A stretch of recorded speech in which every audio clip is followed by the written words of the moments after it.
महात्मा उपासक डॉक्टर सोहनराज तातेड़ पुनरुत्थान और आत्मविज्ञान के बाद अब ला रहे हैं सनातन सत्य, जैसी दृष्टि वैसी सृष्टि, कुदरत, कुदरती रचना एवं कुदरत के कानून से शाश्वत सुख की प्राप्ति। लॉगिन करें www.drsohanrajtated.com, YouTube channel doctor Sohanraj Tated, play store से डाउनलोड करें mobile app doctor Sohanraj Tated. ओम शांति प्रभो, जय शांति प्रभो, पार्श्वनाथ वीर प्रभो। ओम शांति प्रभो, जय शांति प्रभो, पार्श्वनाथ वीर प्रभो। ओम शांति प्रभो, जय शांति प्रभो, पार्श्वनाथ वीर प्रभो। ये मेरे भीतर विराजमान शुद्ध आत्मा भगवान, मुझे ऐसी शक्ति दो, जागृति दो कि मेरा राग द्वेष हर क्षण घटता रहे। मेरे मन में किसी के प्रति बुरे भाव नहीं आवे, मैं किसी को दोषी नहीं देखूं और मेरे द्वारा किसी को दुख ना हो। मैं किसी के प्रति अभिप्राय और ओपिनियन नहीं दूं। हर जन्म में मेरे को मुक्ति के कर्म मिले और हर जन्म में मेरे को ज्ञानी पुरुष सद्गुरु मिले। ऐसी शक्ति दो, जागृति दो, आशीर्वाद दो। भाइयों और बहनों, मातृशक्ति को नमन। आज का हमारा बहुत सुंदर विषय नारी सशक्तिकरण। ये हमारा जो दुनिया जगत ब्रह्मांड है वह नर नारी के जोड़े से चलता है, नर मादा के द्वारा चलता है। अकेले से सृष्टि नहीं बनती है और दोनों ही इस गृहस्थी रूपी गाड़ी के पहिए, अगर एक पहिया कमजोर हो जावे तो दो पहिए वाली गाड़ी नहीं चल सकती है। यानी दोनों को समान अधिकार होना चाहिए और दोनों का जो है समान उत्तरदायित्व भी होना चाहिए। तो गृहस्थी के अंदर नर और नारी दोनों को अगर समानता का दर्जा दे दिया जाता है तो इसका हमारी दुनिया का जगत का बहुत बड़ा कल्याण हो सकता है। और आत्मा की दृष्टि से और उपयोगिता की दृष्टि से, महत्व की दृष्टि से नर और नारी में कोई अंतर नहीं है। यह बात अलग है कि बायोलॉजिकल और जेंडर वाइज जो है वो माता को कुछ विशेष स्थान मिला है प्रकृति के द्वारा, ईश्वर के द्वारा, कुदरत के द्वारा, कि वो मां बन सकती है। नर मां नहीं बन सकता, लेकिन नर के बिना जो है नारी भी मां नहीं बन सकती है। आप शिव और पार्वती को देखो कि शिव तो कल्याण करने वाला है और पार्वती जो है वह इस समाज में बुराइयों को मिटाने वाली है। आपने कहीं शिव जी का चित्र देखा होगा तो अर्धांगिनी आधे अंग की मालिक होती है। तो आधे अंग के अंदर शिव जी होते हैं, आधे अंग के अंदर पार्वती होती है। इसका अर्थ ये हुआ कि ये जो सृष्टि है शिव और पार्वती के दोनों को मिलने से परफेक्टनेस आती है, पूर्णता आती है। नर है नारी बिना अधूरा है और नारी नर बिना अधूरी है। दोनों के संयोग से ही काम जो चलता है। और नारी के लिए तो कहा जा सकता है, कहा गया है कि जो है वो अपना जो है वो मातृभूमि जो होती है वो जो है वो सबसे पूजनीय होती है। और नारी के लिए कहा गया है यत्र नारी पूज्यन्ते तत्र देवता रमन्ते।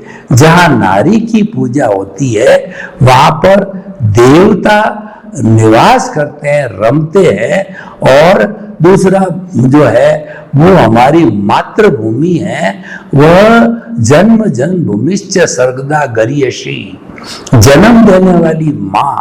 और जिस भूमि में हम बड़े होते हैं वो दोनों स्वर्ग से भी प्रिय होती है। यानी मातृभूमि और मातृ दोनों का एहसान कभी नहीं चुकाया जा सकता है, कभी भी वे ऋणी नहीं हो सकते। हमारे शास्त्रों में बताया गया है, अगर संतान माता पिता दोनों के पैर रोज धोकर के भी पिए तो भी उसका वो ऋण उतार नहीं सकती। आप स्वर्ण कुमार को देखिए कि कावड़ में अंधे माता पिता को बिठा करके और कई तीर्थों की उन्होंने यात्रा करवाई। तो आज ऐसे संतान की आवश्यकता है जो माता पिता को चित समाधि पहुंचाए। और उसके साथ साथ में आज नारी की हालत को हम देखें तो हालांकि नारी ने जो है कार्य के अनुसार तो बहुत ऊंचा स्थान ग्रहण कर लिया है। आज हमारी चाहे न्याय व्यवस्था हो, चाहे हमारे लॉ एंड ऑर्डर की बात हो, चाहे शिक्षा जगत की बात हो, राजनीति में तो 50% संरक्षण नारी को रिजर्वेशन दे ही दिया गया है। यानी कि जो है वो नारी ने आज अपनी अर्हता को, अपनी योग्यता को सिद्ध कर दिया है कि नारी है नर से किसी भी रूप के अंदर कमजोर नहीं है। नारी आज अबला नहीं है। नारी आज सेना में भर्ती हो रही, युद्ध के मैदान में जा रही है। और पुलिस की जो है फील्ड के अंदर नारी ने जो महिला पुलिस बनी, यानी नारी का महत्व आज पुरुष से भी ज्यादा अधिक है। और इन सब के होने के बाद भी मां बनने का जो दर्जा है केवल नारी को ही मिला है। और मां से बढ़ के देवता भी नहीं होते हैं, देवता का भी नंबर मां के बाद आता है। तो माता पिता को गृहस्थ का भगवान कहा गया है। तो अब दूसरा पक्ष हम देखते हैं कि नारी वैसे तो काम की दृष्टि से योग्यता सिद्ध कर दी है, पर नारियों की आज जो व्यवस्था समाज के अंदर शोषण की व्यवस्था है, आज जो नारी के साथ में दुर्व्यवहार किया जाता है, कई लोग मिलकर के, युवक लोग है, अपनी बहन बेटियों, जो किसी की बहन बेटी होती है तो उसका शोषण करते हैं, उसका जो रेप करते हैं। कितनी निंदनीय ये घटना है। सरकार ने इस पर बड़े बड़े कानून लगाए हैं और जो है वो जन्म कैद तक, उनको फांसी तक भी हो गई है। लेकिन फिर भी जो है ये दुर्व्यवस्था जो है अभी तक खत्म नहीं हो रही है, क्योंकि जो मनुष्य का जो माइंड है वह अभी तक खुरापात करता है। उसको सोचना चाहिए कि भारत के अंदर विवाह की पद्धति है। आप युवा हो गए हो तो अपने माता पिता से कह करके आप किसी अच्छी लड़की का चयन करके शादी कर सकते हो, स्वदार संतोष कर सकते हो, लेकिन जिम्मेवारी लेनी पड़ेगी आपको। स्वदार संतोष का अर्थ ये होता है एक अपनी पत्नी को छोड़ करके विश्व की सभी महिलाएं, अगर वो छोटी है तो बेटी है और बराबरी उम्र की है तो बहन है, और उसके साथ साथ के अंदर वह जो अगर बड़ी है तो मां के बराबर है, दादी के बराबर है, नानी के बराबर है। तो भाई और बहनों, नारी के महत्व को हम अच्छी तरह से पहचान सकते हैं। नारी पूजा करने के योग्य है, आदर के योग्य है, क्योंकि वह किसी की बहन होती है, किसी की पत्नी होती है, और जो किसी की माँ होती है, किसी की दादी नानी होती है। और जितने भी दुनिया में महापुरुष होते हैं उनका इतिहास उठा करके देखो कि किसी न किसी रूप में जो है नारी ने उनको महान बनाया है। जैसे शिवाजी को देख लो, उनकी माता ने उनको महान बनाया। महात्मा गांधी को देख लो, पुतली बाई ने जो है उनको महान बनाया। और जो बाबा साहेब अम्बेडकर को देखो, उनकी पत्नी रमा देवी ने उनको महान बनाया। हमेशा कंधे से कंधा मिला करके आत्मविश्वास के साथ जो है रमा बहन कहा करती थी कि मेरे पति जो है वो काम करते हैं दुनिया में कोई नहीं कर सकता है, और जो वो जैसा कहते हैं वो करके रहते हैं। तो इस तरीके से जो है इन नारियों के जो महत्व को, व्यवहार को हम भुला नहीं सकते। तो नारी जाति को बराबरी का दर्जा सरकार तो दे रहा है, लेकिन सोशल रूप से, समाज रूप से जो है हमको देना चाहिए। एक कुप्रथा मैं आपको बताऊं कि आजकल भ्रूण हत्या बहुत ज्यादा हो रही है। आज जो है सृष्टि में संतुलन कब होगा? जब नर नारी 50-50 होगा। जब नर नारी 50-50 हो जाएगा तो किसी तरह की अनैतिकता का जो है प्रश्न नहीं उठेगा। लेकिन क्या है कि हमारे समाज के अंदर एक दहेज की कुप्रथा है। तो जब कोई भी माता अपने गर्भ के अंदर देखती है कि वो बेटी होती है तो गर्भ का परीक्षण करा करके और गर्भ को गिरा देती है। जब मालूम होता है कि बेटी है तो वो अपने गर्भ को जो है वो गिरा देती है, भ्रूण हत्या कर देती है। इसके अंदर नारी खुद जो है जिम्मेवार है, और कराने वाली में नारियों का ज्यादा सहयोग है, मनुष्य जाति का बहुत कम सहयोग है। तो भाई और बहनों, इस भ्रूण हत्या को रोकना चाहिए। इसके कारण से आज जो नर और नारी का अनुपात है वो काफी गिर गया है। वह जो है 50-50 नहीं रह करके 50-40-45 चला गया है। तो ऐसे रहने से तो लड़के कंवारे रहेंगे और अनैतिकता बहुत ज्यादा बढ़ जाएगी। तो भ्रूण हत्या को सरकार ने जो है प्रतिबंधित किया है, और जो है वो हर जगह बोर्ड भी लगा हुआ हॉस्पिटल में, फिर भी अनैतिक तरीके से जो है वह गर्भ गिराया जा रहा है, भ्रूण हत्या की जा रही है। इसको समाज भी कोशिश कर रहा है और इसको जो है रोका जाना चाहिए। तो भाई और बहनों, हमें नारी सशक्तिकरण का जो आज विषय लिया है कि नारी ने योग्यता तो सिद्ध कर दी है, लेकिन नर को जो है उसके ऊपर छाप लगानी चाहिए, यानी नारी का सम्मान करना चाहिए और नारी का जो है सशक्तिकरण, उसको पावरफुल बनाना चाहिए। नारी अपने तरीके से हर हालत के अंदर वह जो है सशक्त बन रही है। जो रोजगार की दृष्टि से सशक्त है, वो काम के सीखने की दृष्टि से सशक्त है, और जो उसमें काम करने की ललक भी है। बड़ी बड़ी पोस्ट है वो, चाहे न्याय की हो, चाहे रक्षा की हो, चाहे शिक्षा की हो, चाहे प्रशासन की हो, और सभी नारियां आजकल जो है उच्च स्थानों पर आ रही है।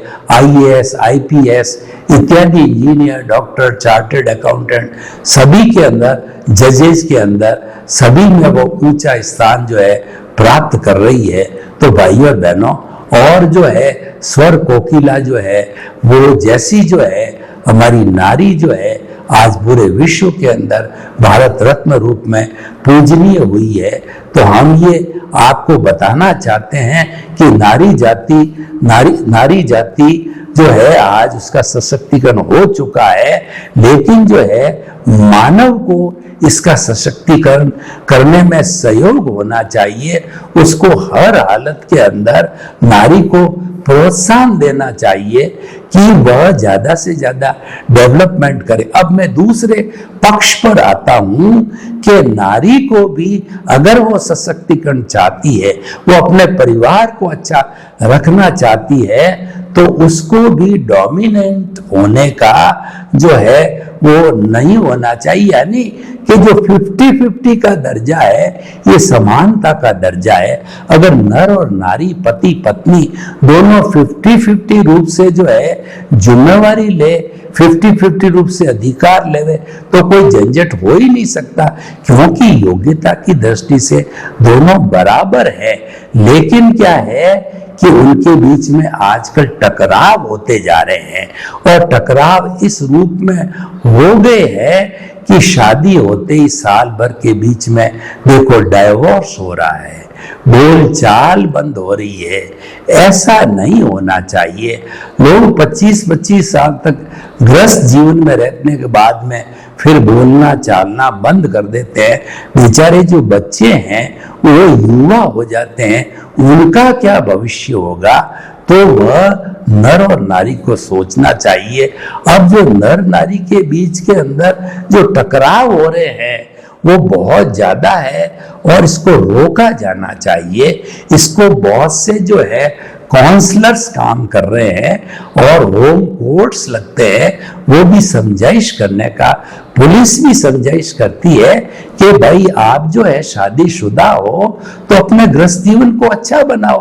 और काफी लंबी गृहस्थी आपने 10 साल 20 साल 30 साल भोग ली है, तो अब आप जो भारतीय संस्कृति के अनुसार जो है स्वदार संतोष के अंदर क्यों नहीं विश्वास करते हो, समझाइश की जाती है और वही एक सॉल्यूशन होता है। तो कुल मिलाकर उसके कारणों पर नजर लाए तो सबसे बड़ा कारण यह है कि व्यक्ति का जो ईगो है वह बहुत टकराता है।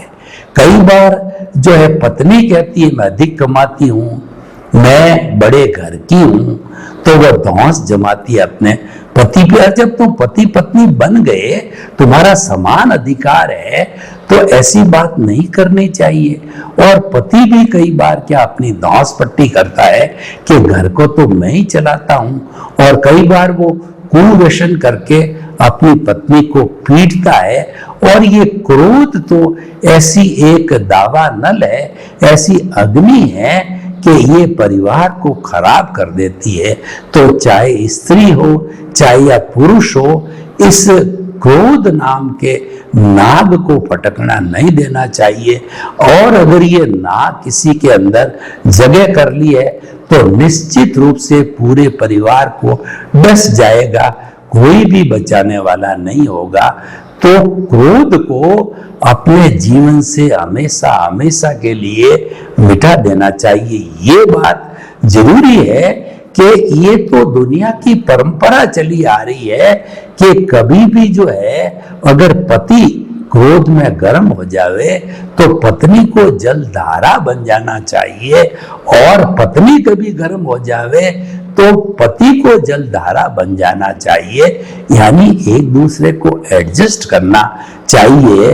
तो इसीलिए जो है एक कहावत भी बनी है कि जो है नर नारी के बीच में अगर संपर्क अच्छा हो तो फिर तकलीफ भी कुछ नहीं है। तो इसीलिए भाइयों और बहनों, हम आपको बताना चाहते हैं कि जो मूल कारण है ईगो, क्रोध, व्यसन और उसके अलावा व्यक्ति का कहना चाहिए कि अहंकार, ये बुराइयां हैं, पति पत्नी के बीच में नहीं आनी चाहिए। जब शादी कर ली तो समानता का वातावरण, मेरे पास में जब कोई भी नया जोड़ा आशीर्वाद लेने आता है तो मैं उनको कहता हूं 50-50, यानी 50-50% आपका उत्तरदायित्व है, 50-50% आपका अधिकार है, आप उसको एंजॉय करो। यानी जिम्मेवारी भी उतनी लो, उत्तरदायित्व भी उतना लो। तो अपनी घर गृहस्थी को अच्छा संभालो तो बड़ी सुख से चैन से ये जिंदगी निकलेगी। और मैं मेरी स्वयं की बात करूं तो 58 इयर्स हमको हो रहे हैं शादी हुए को। हमको लगता है कि हमने इतना आराम से जिंदगी को एडजस्ट करके जिया कि जो है हमको लग रहा है कि 58 दिन ही हुए हैं, 58 महीने ही हुए हैं। इसका कारण ये है कि हमने एक दूसरे को एडजस्ट किया। जबकि एक अधिक पढ़ा लिखा है, कम पढ़ी लिखी है, लेकिन वो कोई भी हमारे बीच के अंदर वो बाधा नहीं आई, क्योंकि एडजस्टमेंट बड़ी चीज होती है। एडजस्ट एवरीवेयर, आप घर में एडजस्ट होना जानते हो तो आपको कोई तकलीफ नहीं आएगी। कभी स्त्री को कोई भी परेशानी हो सकती है तो कभी पुरुष को भी हो सकती है। एक दूसरे को एडजस्ट करो, एक दूसरे का सहयोग करो। तो हमारा नारी सशक्तिकरण का हम कुछ और बिंदुओं पर ध्यान देते हैं कि आज घरेलू हिंसा होती है, उसको भी रोका जाना चाहिए। दहेज जैसी कुप्रथाओं के अंदर पति स्वयं अपनी पत्नी को जो है वो परेशान करता है और उसकी सह के कारण जो है उसके परिवार वाले भी परेशान करते। सह जो है ये पति देता है, अगर पति डाले तो कोई जो है वो परिवार वाला उसका बिगाड़ नहीं कर सकता, क्योंकि पति तो उसका मालिक है। जब मालिक उसका फेवर करता है या पति पत्नी की फेवर करती, पत्नी पति का फेवर करता है, तो जो है फिर कोई तकलीफ होनी ही नहीं चाहिए। तो इसीलिए जो है हमें अपने जीवन को उस हिसाब से जो ढालने की कोशिश करनी चाहिए। अब आप और देखिए कि जो आजकल रेप की बात मैंने बताई दी है और घरेलू हिंसा में ये दहेज के अंदर जो है वो बहन बेटियों को जलाया जाता है, इनको मजबूर किया जाता है कि आप अपने पीयर से अधिक और धनराशि लेकर के आओ। तो व्यक्ति ऐसा क्यों सोचता है? उसको तो अपनी कमाई पे जोर रखना चाहिए, अपना जो समय है, दिमाग है, वो अपनी इनकम बढ़ाने के लिए करना चाहिए। और एक सबसे बड़ी आजकल दिक्कत क्या आ रही है कि जो पढ़ी लिखी जो लड़कियां हैं, गर्ल्स है, वो पढ़ाई तो बहुत सुंदर कर लेती है, जॉब भी कर लेती है, नौकरी भी कर लेती है, पर वो यह बात भूल जाती है कि होम साइंस प्योरली मेरा सब्जेक्ट है। पति को जैसे ये नहीं भूलना चाहिए, पत्नी को अगर वो नौकरी करावे नहीं करावे उसको करती है और आप उसको फ्रीडम देते हो, अच्छी बात, पढ़ी लिखी है। लेकिन एक पुरुष को ये दायित्व लेना चाहिए कि जो है घर का भरण पोषण करना मेरी जिम्मेवारी है। पत्नी चाहे कंट्रीब्यूट करे या नहीं करे, पुराने जमाने में तो बिल्कुल डिफाइंड थी दोनों की ड्यूटीज के घर गृहस्थी, परिवार, बाल बच्चों का पालन पोषण स्त्री को ध्यान देना है, जिसको होम साइंस बोलता हूं मैं। रोटी वगैरह और जो 10-10, 20-20 मेहमान आ जाते थे तो सारी व्यवस्था वो ऑटोमेटिक कर लेती थी। और पुरुष को ये ध्यान है इस व्यवस्था को चलाने के लिए अर्थ की आवश्यकता है, तो पुरुष कभी भी अर्थ को सुलभ कराने में वो पीछे नहीं हटता था। जैसी जैसी हैसियत थी उसी के अनुसार अपनी आवश्यकता की पूर्ति के लिए वह अवेलेबल कराता था फंड्स, राशि, धन। और आज भी जिन घरों में ये व्यवस्था है वो घर अच्छे चलते हैं। तो इसीलिए स्त्री जाति को भी ये भूलना नहीं चाहिए। आजकल क्या हो रहा है कि जो है बहुत अच्छी शिक्षा ली, अच्छी बात है, जॉब अच्छा कर लिया, लेकिन जहां पर रसोई की बात आती है तो लड़की कई बार तो जीरो हो जाती है, यानी उसको रोटी बनानी नहीं आती, सब्जी बनानी नहीं आती है। और वेस्टर्न सिविलाइजेशन लागू हो जाती है कि रोज बाहर जाओ, रोज ऑनलाइन का खाना मंगाओ। तो ये कैसे पॉसिबल है? ये भी बहनों को सोचना चाहिए कि आपके सशक्तिकरण की बात हो रही है तो खाना पकाना और बच्चे को जन्म देना ये आपकी मौलिक बातें हैं। हम आपके रिगार्ड में पुरुष जाति कहीं कमी नहीं आने देनी चाहिए, लेकिन बेसिक जिसकी रिस्पॉन्सिबिलिटी है, आज पत्नी अगर ये सोचे खाना पति बनाएगा, झाड़ू पति लगाएगा, ठीक है, उसको कोई सहयोग चाहिए तो वो दे दे, अच्छी बात है, लेकिन वो अधिकार पूर्वक कहे कि खाना बना के पति खिलाए, घर की सफाई झाड़ू पोछा पति करे, तो यह बात तो टकराव वाली बात हो गई है। और आजकल जो है एजुकेशन में सबसे बड़ा जो नुकसान हुआ है कि हमारे यहाँ वेस्टर्न सिविलाइजेशन आ गई है पूरी तरह से। आज रसोइयां बंद होने के कगार पे है। कैसा युग था, कितने कितने तरह के व्यंजन जो है वो लड़कियां, नई बहुएं बनाती थी, पुराने लोगों को नहीं आता तो घर पे बना बना के खिलाती थी। और बड़े बुजुर्ग या गेस्ट लोग प्रशंसा करते थे कि बीननी कितना अच्छा खाना स्वादिष्ट बनाती है। और भाई और बहनों, हम आपको ये बताना चाहते हैं कि जो खाना हमारे घर की रसोई से आता है, उसमें प्रेम, स्नेह, स्वाद और सफाई सभी मिली हुई रहती है, इसीलिए हम स्वस्थ रहते हैं। आप रोज ऑनलाइन का खाना ला करके खाइए, देखिए आपकी स्थिति, आपका चिंतन, आपका विचारधारा कितनी गलत हो जाती है। क्योंकि प्रेम कहां से लाओगे? ऑनलाइन वाले खाने से तो प्रेम आता नहीं है।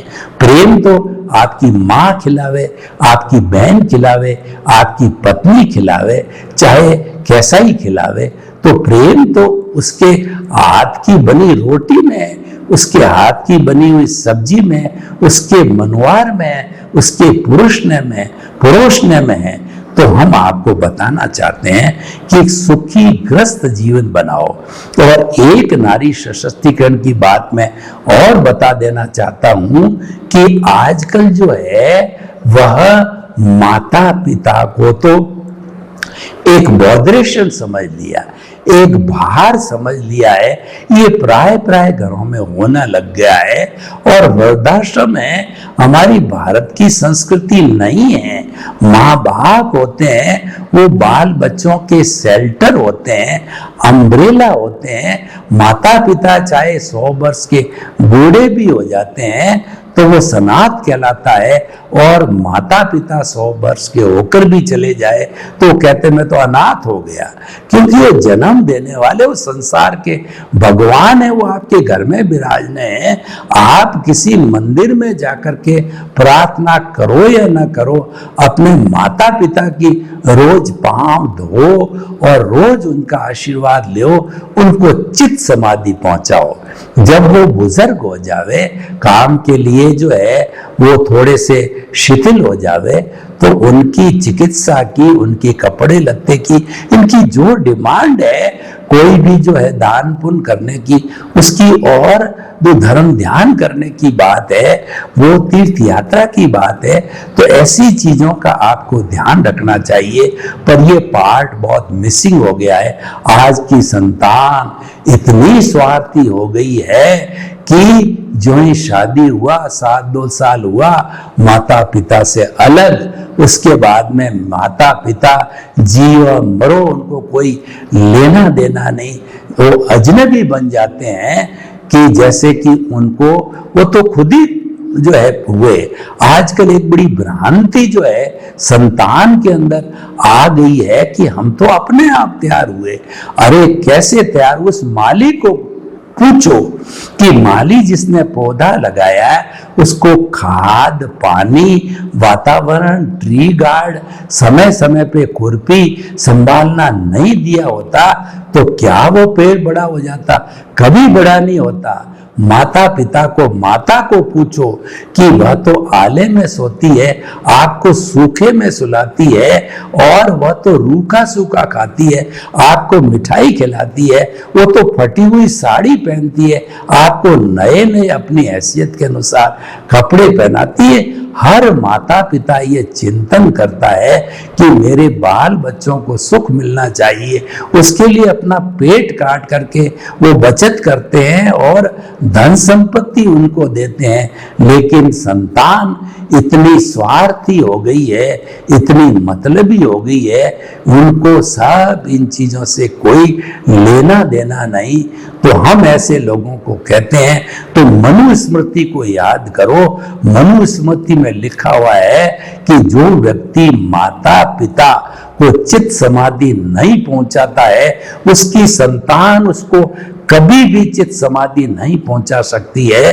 तो हम ऐसे लोगों को ये बकायदा जो है वो कहना चाहिए, बहुत आत्मविश्वास के साथ कहते हैं कि समय सभी का आता है, तुम जैसे करोगे वैसा भरोगे।